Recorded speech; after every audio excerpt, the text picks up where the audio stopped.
he's going to pull ahead. The TwinSpires expert picks were all optimistic. You've got the best speeder rating in the field. Don't fail me now. Man, I love this horse's name. And from far behind, here comes Frank. It's neck and neck. Frank is winning. Frank wins! Yes! No matter how you pick your horse, bet with TwinSpires, the official betting partner of the Kentucky Derby. Get your money back if your horse finishes second or third in eligible races. Welcome back to the TwinSpires Racing Roundtable. I'm Ashley Anderson here with James Scully and Vance Hanson for our final roundtable before Kentucky Derby 151 and the Kentucky Oaks. We're going to talk our long shot plays in both of those races, but first start off with some weekend stakes action at Keeneland, Oaklawn, and Santa Anita. Vance, I will let you do the honors and start us off. Who impressed you the most from this weekend of racing? It wasn't a filly that impressed me so much, but I wanted to make note of Princess Aaliyah's win in the Valley of the Vapors Stakes at Oaklawn on Saturday. It was a 1 mile event for 3-year-old fillies, and Princess Aaliyah is a half-sister to Grade 1 winner Eskimo Kisses, who won the Alabama. She's a daughter of Into Mischief, and more importantly, she's trained by Dwayne Lucas, and she scored a upset in the Valley of the Vapors here. We'll see her coming on the outside. And this win by Princess Aaliyah just kind of triggered some memories for me. We are talking about the Kentucky Derby, and Princess Aaliyah just happens to be a granddaughter of 1988 Kentucky Derby winning filly Winning Colors, who the coach Dwayne Lucas also trained. So it triggered a nice memory for me. Winning Colors' Derby was basically the second one I think I ever watched, and she was the first Derby winner that I actually backed to win. So it's nice that Winning Colors' legacy continues nearly 40 years later as we approach Kentucky Derby weekend. It's nice to have her on my mind again. And Lucas mentioned after the race that he might wheel Princess Aaliyah back in the 8 bells at Churchill Downs Derby week. So if she could win that race or at least be competitive, that would be a pretty neat thing. Was Dwayne Lucas's first Derby win. He's got 4 and now looking for a 5th with American Promise, who seems to be very popular. Seems like backside, we met him the other day and seems like he has a lot of fans. He's a great looking horse, American Promise. And, Winning Colors, people talk about like fillies getting into the Derby now with the point system, but every filly that's ever been a factor in the Derby, like Winning Colors, Genuine Risk, and others, they competed against males. She won the Santa Anita Derby, so nothing's changed in that respect. As far as the performance I'll highlight from the weekend, I'll go to Friday's Double Dog Dare at Keeneland, and the winner, it featured a huge upset, 38-1, Jin Jin. Now, Jin Jin, might be, I came away from this race thinking it was a complete fluke, probably a one-off performance, never see her run back to this effort, and just shaking my head. But the more I took a look at this filly, I do want to highlight that she needs to be forwardly ridden or else she just has never fired in her races. I mean, her best efforts come where she's like up there within a few lengths of the pace. And in her comeback effort this year, she was way off the pace at Fairgrounds, never fired that day. That was back in January. And Brad Cox, basically she got transferred from Brad Cox to Brendan Walsh, returned off her freshening in this Double Dog Dare. And I took most people by surprise.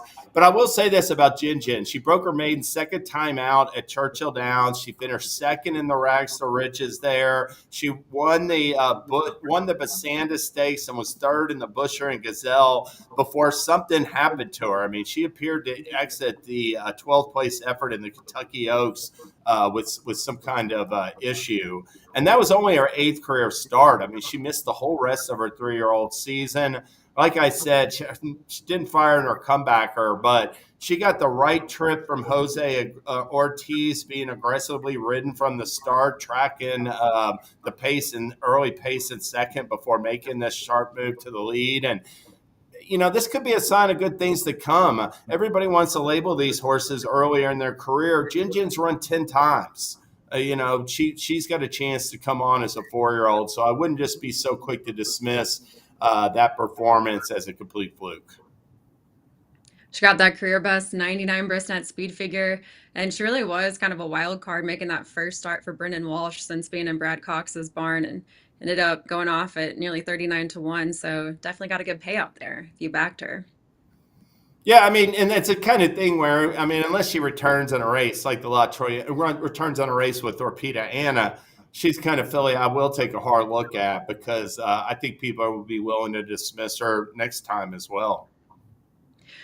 I will talk about an older mare here. South American Group 1 winner Ricci got her second graded win in the U.S. this weekend in the Grade 2 Santa Maria, part of an extensive team of older fillies for Baffert. And she was coming off a game second to Cavalieri, who will likely see in the La Troyan, going up against Torpedo Anna on Derby Day. But Ricci posted a 111 net speed figure, one of the best we've probably seen so far this year. And she had triple digit E1, E2, and late pace ratings on Brisnet.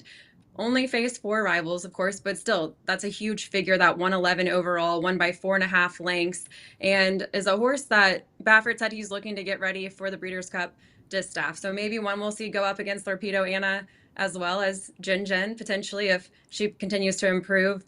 But I thought it was a really good performance, even though she didn't have to beat a whole lot over in Santa Anita, but seems to be coming on for Bob Baffert. Started her career in Chile, and now she's over here in the U.S. and seems to be turning a corner, and was racing her farthest distance in the U.S. so far at 1 1/16 miles. So I thought, all things considered, with that huge number, something to look out for, at least to see what she does in her next start. Yeah, and this is the division that needed some depth. I mean, especially if Torpedo Anna starts competing against males.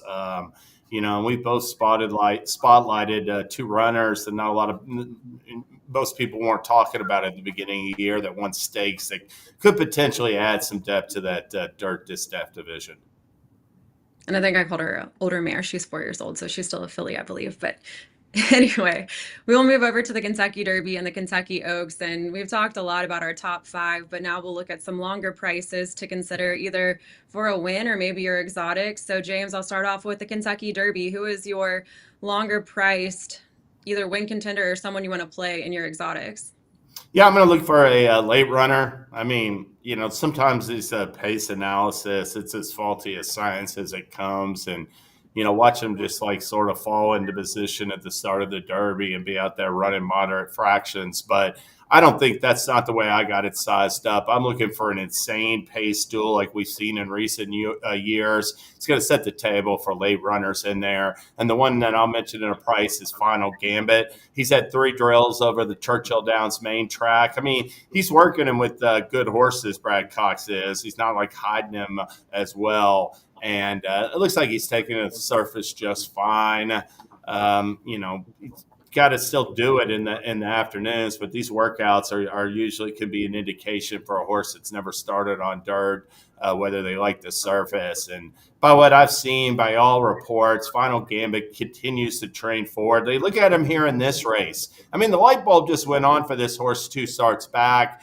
He broke his maiden by open lengths, and then he wins this race just for fun in the end from way off the pace. And he's going to get another great setup in the Derby. And, to me, this is a colt that has something in common with Baeza. They're both maiden winners 2 starts back.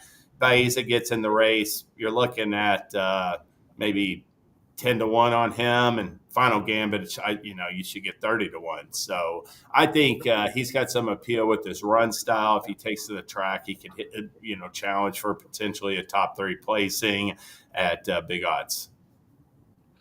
Seems like a buzz horse right now, and I know you've been at the track every day now, James. So it seemed like after his work, everyone was talking about him, and he had that 112 late pace rating in the Jeff Ruby too. So looks like he's got a great closing kick he's bringing here, but trying dirt for the first time. That's the only variable, but obviously was on the main track last week and did really well. Yeah, I mean, and when I say 30-1, maybe it'll be more in the 20s, but I mean, there's no way he's taking much money. One thing about it is that, I mean, all these big horses are going to start shipping in. Journalism gets into town today. So, I don't take too much stock into early buzz horses. That can change once, everybody gets on the grounds and we get closer to the event. Vance, who's your horse? Well, the last couple of years, owner Mike Rapoli and trainer Todd Pletcher have been the ones under the microscope with a couple juvenile champions like Forte and Fierceness, but they're under the radar this year with their lately raced 3-year-old named Grande. He's made only 3 starts so far, but he won his first 2, and then I thought his Wood Memorial performance was very good. Uh, just making his 3rd career start, first in a stakes, and Rodriguez basically had the race all to himself on the front end, but I thought this was a very encouraging step forward for Grande. You can see him coming on the outside, and he'll be a clear second in this race. Now, granted, the inexperience could come into play at Churchill Downs. It will only be his 4th career start. He did get a late start to his career, too, not debuting until near mid-January. So, and we know that generally horses who start that late in their careers aren't quite ready to win the Derby themselves. But this horse is very encouraging, I think, and he's by curl and he's bred to run all day long. He's going to get better, and I wouldn't be surprised if he got a minor award and maybe possibly more. I saw this morning where Travis Stone and Tony Kalo on the Kentucky Derby Works Show were talking about these stalker types that are going to get first run on these deep closers, and they're dangerous potentially. And they were mentioning along those lines Tapan Street and Coal Battle, but Grande's in the exact same boat in my mind. He's not going to be way far back at the field. He's going to be trying to set up shop in mid pack, and I agree with your assessment of the Wood Memorial. I mean, the winner ran that race on his own with everything his own way. Grande was the only runner in that field really to be making up ground significantly from off the pace, and that was a fast race as well. He's in my top 5, but I ended up going with Tastic for my longer shot, which I think will probably be, if I had to guess, maybe 15-1 on Derby Day. But he's a closer for Steve Asmussen coming out of the Louisiana Derby. It was a surprise that day when he got that win, but everything I keep seeing about him, he's working with Publisher in tandem at Churchill Downs. They've both been putting in great workouts at Churchill. Publisher actually put in a little bit better of a workout last week, but Tastic, I think, is Steve's top horse in the Kentucky Derby. Obviously, Publisher's still a maiden, but Steve also has Junior Alvarado aboard, and that's kind of been his top rider in the Kentucky Derby the last 3 derbies. Junior Alvarado also won with Orb. So I like the experience. Joel Rosario. I'm sorry. Yeah, you're right. Joel Rosario. I've got the wrong notes in front of me. So I've got Joel Rosario, who I still think is good Derby experience there.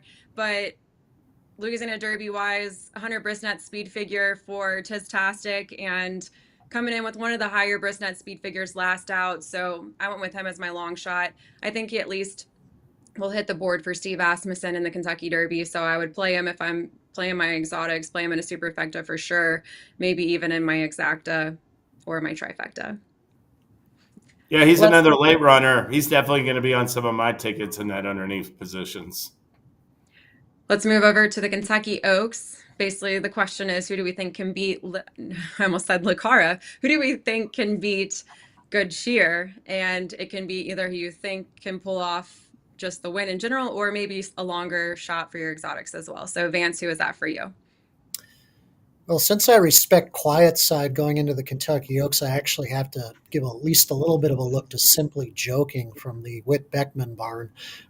Simply Joking, I mean, Whit Beckman was very confident with her from the start. She debuted in a stakes race in December at Fairgrounds, which she won going 6 furlongs, stretched out successfully to win the Silver Bullet Day Stakes, which we're seeing right here.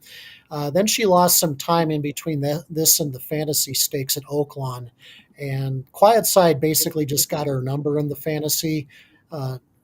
Simply Joking was coming off of a 2+ month layoff, so she perhaps was coming in just a little bit short compared to Quiet Side, but she ran her eyeballs out. She set the pace, dug in gamely, and only missed by about 3/4 of a length to Quiet Side. So I think the Fantasy is a race Simply Joking can improve off of going into the Kentucky Oaks.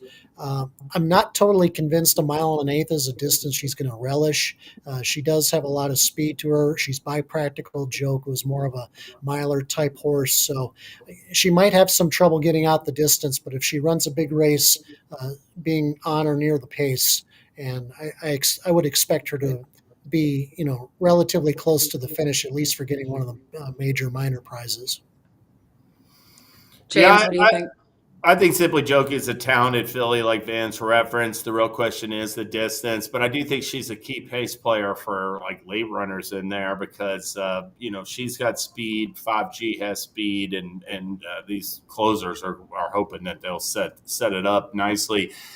My top pick in the Oaks is Timma, and she's going to be a decent price. She's not going to be one of the top 3 betting choices, I don't think. I thought she was flat. I thought she took a regressed off of a 2-month layoff in her last start, the Santa Anita Oaks. I thought both her and Citizen Bull came back completely flat from a 2-month layoff. He in the Santa Anita Derby and Timma in the Santa Anita Oaks. And I think they're both going to run improved performances in the Kentucky Derby. I don't know what that means for Citizen Bull, but I do think Timma is going to be part of the mix. I look for a good effort.